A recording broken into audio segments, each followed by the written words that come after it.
మీ car EMI కట్టలేకపోతున్నారా? మీ car EMI మేము కడతాం. ఈ నెంబర్కి కాల్ చేయండి. నమస్తే మేడం. నమస్తే ఉషా. పేరెంట్స్కి పిల్లల పెంపకం అనేది చాలా పెద్ద టాస్క్ అండ్ దాంతో పాటు అదొక ప్రాజెక్ట్లా మనం చూస్తూ ఉంటాం. ఆ పెంపకం ఏ విధంగా ఉండాలి అంటారు? ఎందుకంటే పిల్లలు ఏం చేసినా బయట సమాజం చూపించేది ఏం పెంపకం రా మీ తల్లిదండ్రులదనే మాట్లాడుతూ ఉంటారు. సో ఆ పెంపకం అనేది చాలా ఇంపార్టెంట్ అండ్ ప్రీషియస్. ఒకసారి దాని గురించి. చాలా ఇంపార్టెంట్ టాపిక్. ఏది మనం అనుకునే భయంకరమైన ఎపిడమిక్ ప్రాబ్లం ఏది పేరెంట్స్కి గ్లోబల్ ఎపిడమిక్ ప్రాబ్లం ఈజ్ పిల్లల్ని పెంచటం. ఆ పిల్లల్ని పెంచటం ఎలా అని వాళ్ళు రాంగ్ అని మాత్రం చెప్పలేకపోతున్నాం, కానీ చెప్పాల్సి వస్తుంది. ఎందుకంటే యాజ్ అ కనెక్షన్ బిట్వీన్ పాతకాలంలో పిల్లల్ని పెంచినప్పుడు అంటే లైక్ లిటిల్ 20 years బ్యాక్ మనం అంటే లైక్ మేము పెరిగిన పిల్లల తత్వానికి ఇప్పుడు పిల్లల్ని పెంచే తత్వానికి మధ్యలో బ్రిడ్జ్ లాగా ఉన్నాను కాబట్టికి నాకు తెలిసి I could put like proper కొన్ని థింగ్స్ని ఏం జరిగింది, ఎందుకు ఇలా అయ్యారు అనేది మాత్రం నా సాయశక్తిలో అర్థమయ్యేటట్టు ఇప్పుడు పేరెంట్స్కి చెప్దామనే ఒక ప్లాన్ ఇది మనది.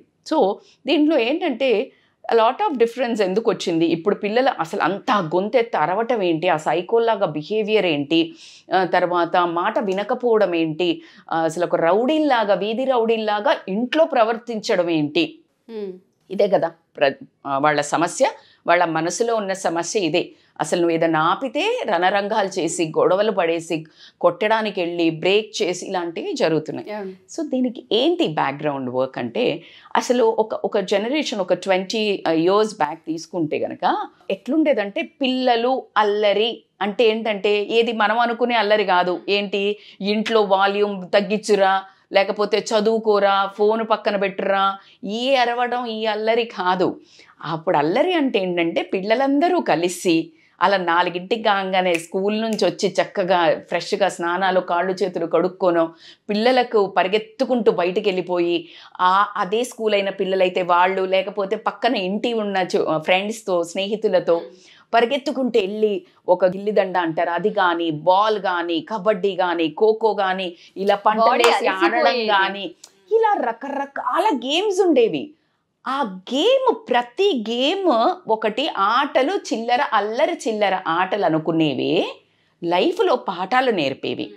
ఎలా అంటే ఆ పిల్లలు ఎప్పుడైతే ఆడుతుంటారో దాంట్లో ఎవడు మనవాడు అందరూ ఉంటారు, కానీ గేమ్లో ఒకడు విగరస్గా పోటీతత్వం ఉన్నవాడు కనిపిస్తాడు. ఆ పోటీతత్వం ఉన్నవాడిని ఎలా బీట్ చేయాలి అని లోపల ఇన్ఫీరియర్గా ఉన్నవాడు ఎలా ఓటమిని ఎదుర్కోవాలో నేర్చుకుంటాడు. ఒక ఫ్రెండ్ కదా, వాడు రివెంజ్ తీర్చుకోడు. సో అలా యాక్సెప్టెన్స్ వస్తుంది. ఓటమి అంటే వస్తుంది, గెలుపు అంటే వస్తుంది. ఎవడు చీటింగ్ చేస్తున్నాడు, మనల్ని మనవాడెవడు, పరాయి వాడెవడు, ఇలా బోలెడన్ని మనస్తత్వాలు అర్థమవుతాయి. Exactly true. ఇవి ఏంటి అంటే ఇవి ఏవి లేక ఇవన్నీ ఉన్నప్పుడు ఏం జరిగేవంటే ఇలా అందరూ అంటే ఇంటికి రాగానే ఆ తల్లిని కౌగిలించుకోనో తండ్రి భుజాల మీద ఉండో, నాన్న వీడు ఇలా చేశాడు నేను ఇలా చేశాను తెలుసా, ఇలా తల్లిదండ్రితో గొడవలు తక్కువ టైం స్పెండ్ చేస్తారు కదా. స్కూల్ అయిపోయింది, ఆటలు అయిపోయినాయి బాల్యం దగ్గర. సో వీడు అల్లిసిపోయి వచ్చే వరకు తల్లికి ఏముంటుంది, చక్కగా వీలైతే హోంవర్క్ చేయిస్తుంది, దాని తర్వాత ఫుడ్ పెడుతుంది. ఈ అరిచేది ఎక్కడ లేదు, కోపం లేదు, ఓన్లీ ప్రేమ, గౌరవం, తండ్రి మీద ఒక రెస్పెక్ట్, ఇలాంటివి ఉండేవి. సో ఇక్కడ ఏమైంది ఈ జనరేషన్కి వచ్చే వరకే నో అవుట్డోర్ గేమ్స్. ఈ అవుట్డోర్ గేమ్స్ ఏది లేకపోయేసరికి ఏమైందంటే వీళ్ళకి డిప్రెషన్, ఎవ్వరూ లేరు. 4 గోడల మధ్య ఆ ఫోన్లో ఆ బ్రిక్కులో ఏదో ఉన్నాయి కదా కొత్త కొత్త గేమ్స్, వెరైటీ గేమ్స్. అది ఇట్లా పడుతుంటే వీడు దూసుకుంటే వీడే విన్నర్గా, వీడు ఇంకోటి ఏంటంటే అందులో వాడికి సరిగ్గా స్కోర్ రాకపోతే అగైన్ ప్లే అగైన్ అంటది. లైఫ్లో ప్లే అగైన్ ఉండదు. అది దాచిపెడుతుంది నీ మైనస్ని. Because you are not sharing with anybody. ఎవరు చూడట్లే నీ లోపాలను, ఎవరు చూడట్లే నీ పోటీతత్వాన్ని, ఎవరు చూడట్లే. అప్రిసియేషన్ లేదు, నా కోప్పట్టం లేదు, no correction. Where he will learn, how he will learn? ఎప్పుడైతే నువ్వు ఏదైనా మిస్టేక్ చేస్తున్నప్పుడు కానీ లేకపోతే ఏదైనా మంచి పని కానీ 10 మంది ముందు చెప్పు అంటారు. ఎప్పుడైతే నువ్వు 10 మంది మీద ముందు ఓడిపోతున్నావని వస్తుందో వాడికి ఉక్రోషం వస్తుంది, వాడికి తపన, వాడు ఇంప్రూవైజ్ అవుతాడు. అది స్లోగా వాడి మనస్తత్వంగా మారి వాడి చదువులో కానివ్వండి, వాడి లైఫ్లో ప్రతి చదువుకున్నోడే ఎక్కడే ఎప్పుడు గొప్పడని నేను చెప్పను ఉషా. ఎప్పుడైతే యాక్టివిటీస్లో కానీ ఎప్పుడైతే స్కిల్స్ ఇంప్రూవైజ్ చేస్తారో వాడు బుక్ స్కిల్స్ కంటే ముఖ్యము లైఫ్ స్కిల్స్ నేర్చుకుంటాడు ఈ ఆటలలో. అది చాలా ఇంపార్టెంట్. ఈ పోటీతత్వం ఇక్కడ లేకపోయేసరికి వాడికి వాడే అంటే దాచిపెడుతుంటాడు కవర్, వాడు మైనస్ పాయింట్స్, వాడు గెలిచినా అప్రిసియేషన్ లేదు. సో అలా ఏది లేకపోయేసరికి నీకు ఏం వాల్యూ తెలుస్తుంది? కిక్ అంటే ఉండదు, కిక్ లేదు, హార్మోనల్ ఎక్స్చేంజ్ అంటే లైక్ ఏది లేదు. ఇప్పుడు ఈ అబ్బాయిలు అమ్మాయిలది కూడా ఫ్రెండ్షిప్, అసలు వాడు ఊరికే జడగిల్లుకుంటూ వెళ్ళేవాడు. ఇప్పుడు వాడు చిన్నప్పుడు జడగిల్లటం లేకపోయేసరికి వాడు పెద్దయ్యాక వెళ్ళి గిల్లుతున్నాడు. వాడికి ఏదో చిడపురుగు వేషాలు చెయ్యాలి, అది టీనేజ్లో చేస్తున్నాడు, బయటికి పోయి అల్లరి చిల్లరిగా చేస్తున్నాడు. సో ఒక హ్యాపీ బాండింగ్ అనేది, ఫ్రెండ్షిప్ అనేది మీరు గుర్తుపెట్టుకోండి. చిన్నప్పుడు ఉన్న స్నేహితులు ఇప్పుడు మనందరికీ ఎంతమంది ఫ్రెండ్స్ కానివ్వండి ఏ ఏజ్లో, చిన్నప్పుడు వీడు డాక్టర్ కానీ కలెక్టర్ కానీ లేకపోతే రాజకీయ నాయకుడుగా ఎవరుగా చిన్నప్పుడు వాడు కలిసినాడు ఎరా అన్న మాట నీకు ఇప్పుడున్న ఫ్రెండ్స్కి వస్తుందా? అసలే రాదు.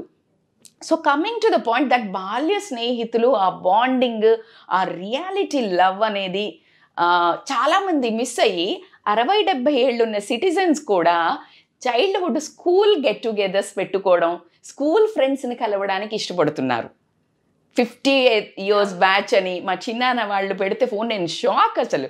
50-60 years ఇప్పుడు అసలు నోబడీ ఈజ్ లైక్, ఎందుకంటే వీడు ఎక్కడో మనుషులతో కలవడం, మనుషులతో మాట్లాడడం, ఫ్రెండ్షిప్ చేయడం. మీకు పబ్జి గేమ్ ఎందుకు హైలైట్ అయింది తెలుసా? ఎక్కడెక్కడో ఉన్న వాళ్ళు ఒక గేమ్ ద్వారా కలుస్తున్నారు. అరే చంపురా, లేరా, వీడు అరే ఉరే come on do it, that is happily enjoying indoorly that outdoor feeling. అదే అందుకనే పిల్లలకి బాగా నచ్చి వెళ్ళింది. అంటే వాళ్ళు తీసుకెళ్తున్నారు ఫ్రెండ్స్, వాళ్ళని ఆకట్టుకుంటున్నారు. దేశ విదేశాల్లో ఉన్న వాళ్ళు కూడా కలిసి ఆడే గేమ్ పబ్జి. పిల్లలకి ఎప్పుడు బయట తిరగాలి, బయట పిల్లలతో ఆడుకోవాలని ఉంటుంది. కానీ పేరెంట్స్ మనం బంధించేసి తెలియకుండా వాళ్ళలో ఉన్న స్కిల్స్ ని బంధించడం కూడా ఏం లేదురా. ఏం చేస్తారు వీళ్ళకి? ఇప్పుడు అసలు బయటికి ఏ పేరెంట్కి ఓపిక లేదు. వాడు అల్లరి చేస్తున్నాడా, ఫోన్ ఇచ్చేసాం. మరి ఆ ఫోన్ ఎందుకు తప్పు అవుతుంది? నువ్వు స్క్రీన్ టైం 1 hour పెట్టేసి వాడికి గేమ్స్ ఆడిపించటం, మళ్ళీ నువ్వు పక్క నుండి ఓ క్లాస్కి, ఓ కరాటా క్లాస్కి లేకపోతే ఏదో ఒక క్లాస్కి తీసుకెళ్ళి దాంట్లో మళ్ళీ గన్ను పెట్టి నేర్చుకో అన్నట్టే ఉంది. అరే ఏం నేర్చుకుంటాడు వాడు? నువ్వు ఇట్లా వెనకాల సెక్యూరిటీ గార్డ్ లాగుంటే లీవ్ దెమ్. అసలు ఎలా పరిగెత్తుకుంటూ వెళ్ళి వాడు ఇష్టం వచ్చిన ఆటలు ఆడి వాడు ఇట్లా పూసుకొని వాడు ఇట్లంతా చెమటతోటి వచ్చి ఆ ఫీల్ ఇప్పుడు పిల్లలకు ఉందా? లేదు. సో అలా కొంతమందే ఉన్నా కూడా వాళ్ళకి ఈ ఇంట్లో మాట్లాడుకున్న పేరెంట్స్, ఆ తల్లి దగ్గర నుంచి కానీ తండ్రి దగ్గర బిహేవియర్ గురించి మనం చాలా వీడియోస్ చేస్తాం. And wonderful response we are getting. చాలామంది, and I'm so thankful to each and every one and acknowledging that it is correct. And మా తప్పులు కూడా ఉన్నాయి అని చెప్పే ఒక లేడీ చాలా బాగా పెట్టింది. మేడం కరెక్ట్ చెప్పారు, నా కోపం నాకు కంట్రోల్ అవుతలేడు, నా పిల్లల్ని పెంచడానికి నాకు, and thanks for your advice అని. ఐఎమ్ రియల్లీ హ్యాట్స్ ఆఫ్ అమ్మ. మన తప్పుల్ని మనం గమనించి ఎక్నాలెడ్జ్ చేసిన రోజే ఎదుగుదలకు ఉంటుంది, బీజం పడుతుంది. మన పిల్లలు కదా, నేర్చుకుంటే తప్పే ఉంది. చాలామంది అదే ఇంకొక కోణంలో ఆలోచించాలి, మా తెలీదా ఏంటి? అరే అమ్మ, తెలిసిన వాళ్ళు హ్యాపీగా 10 మందికి నేర్పండి. నేను నా వంతు ప్రయత్నం నేను చేస్తున్నాను. అదే నేను చెప్పే, తెలిసిన వాళ్ళు నేర్పండి, కానీ తెలియని వాళ్ళు ఏ మాత్రంగా ఈగోకపోకుండా, మన పిల్లలు కదా, మన పిల్లల ప్రవర్తన వేరే పిల్లలకు కూడా ఎఫెక్ట్ అవుతుంది. నీ ఒక్క పిల్ల కాదు, నా పిల్లలు ఎటు పోతే పోయింది అని అనుకునడానికి కూడా నీకు లేదు. సమాజం అయ్యేదే మన పిల్లలతో. Each and every kid is a society when they are together. So ఈ సొసైటీలో మనము 5 నుంచి ఈ 13 ఏళ్ల పిల్లలు ఎవరైతే ఉంటారో మనం ఏమి నేర్పిస్తామో అవే నేర్చుకుంటారు, అవే రేపు పొద్దున బిల్డ్ అవుతూ ఉంటాయి. Starting foundation, no doubt about it. అందరు చెప్పింది నేను చెప్తున్నాను. కానీ ఇందులో భాగంగా ఏంటంటే ఆ 5 ఏళ్ల నుంచి తల్లి ఎవరైతే ఉంటారో తల్లి నుంచి హాఫ్ సంస్కారం నేర్చుకుంటారు, తండ్రి నుంచి హాఫ్ తెలివి నేర్చుకుంటారు. మిగతా అర్ధ సంస్కారం కానివ్వండి, ఇంకా మిగతా అర్ధ తెలివి కానివ్వండి సొసైటీ నుంచి నేర్చుకుంటారు. ఆ సొసైటీ చిన్నప్పుడు ఎక్కడ చూస్తారు అంటే ఫ్రెండ్స్లో చూస్తారు, స్కూల్లో వాళ్ళ ఆటలలో చూస్తారు. సో ఈ ఆటలు అలవక వాళ్ళు వెళ్ళి ఆడుకునే అంత వాతావరణం కనిపించడం కానివ్వండి, ఈ గ్యాడ్జెట్స్ త్రూ ఆడే ఆటలు కాకుండా రియల్ టైం గేమ్స్, అంటే వాళ్ళు వెళ్ళి మనం చిన్నప్పుడు ఆడుకున్న గేమ్స్ని మళ్ళా హిస్టరీ రిపీట్స్ అనే ఫ్యాషన్లో అనుకుంటున్నాము. అప్పుడుండేరా బెల్బాటం పాయింట్లు, లేకపోతే అప్పుడుండేరా అని మాట్లాడుకున్నట్టు పెంపకం కానీ గేమ్స్ కానీ హిస్టరీ షుడ్ రిపీట్.